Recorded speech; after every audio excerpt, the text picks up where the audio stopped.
Good morning, students. So already we have discussed about remainder theorem. So what was remainder theorem?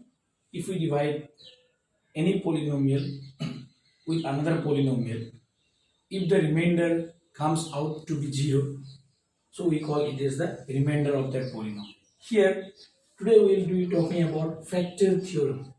So factor theorem. What actually factor theorem means? Before I read the statement, I will tell you what is the factor of 15. The factor of 15 are 3 into 5. That means this is dividend equals to divisor into quotient plus remainder is 0. Since if we divide with divisor, if you divide 15, then also the remainder will be 0. Even if you, with the quotient, if you divide 15, the remainder will be 0. Okay, so that's what we call 15 is the factor, sorry, 3 and 5 are the factor of 15.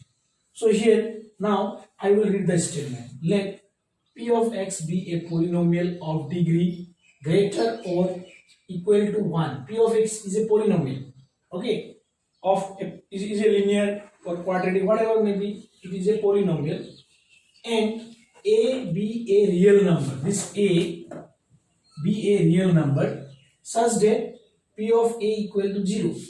P of a is 0. Then x minus a is a factor of p of x.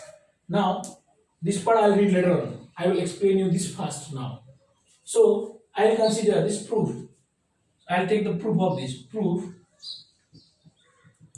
So, p of x is equals to dividend equals to, what was that formula? Divisor into quotient plus remainder. So dividend equals to divisor into quotient plus remainder. Now by our remainder theorem, suppose what was our remainder theorem? By remainder theorem,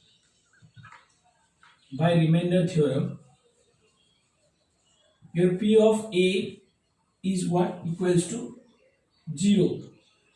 P of a is equals to 0. By remainder theorem, p of a equals to 0.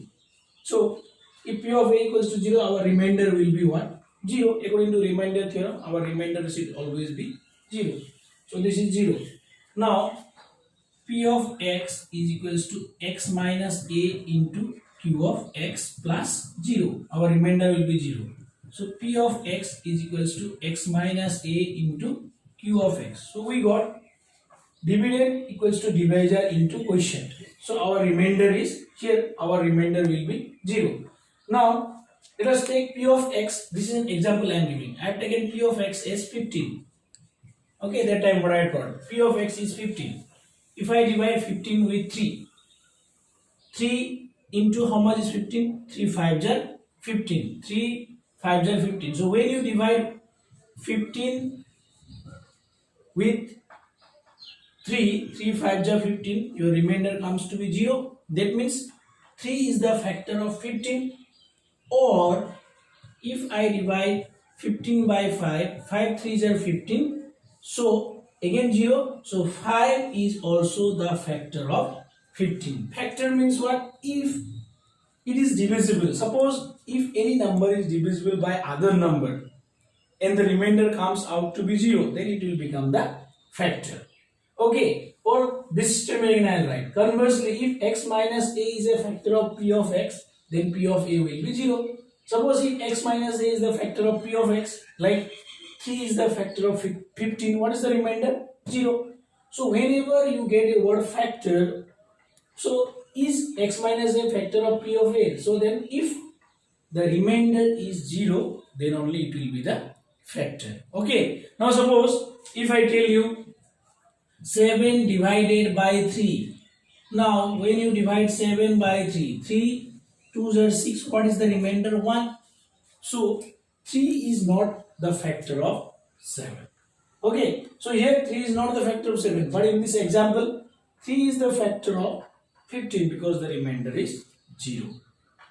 So, I will take one example. Check x minus 1 is a factor of x square plus x minus 2. Here, this is our p of x.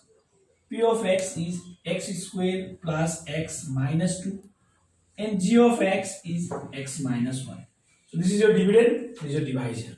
Now whether x minus 1 is the factor of this, we will check. So now find the g of x. 0, x minus 1 is 0, x equals to 1. So you got the value of x is 1.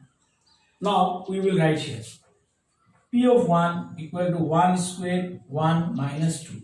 So 1 plus 1 minus 2. So 2 minus 2, we got remainder 0. That means we got 0.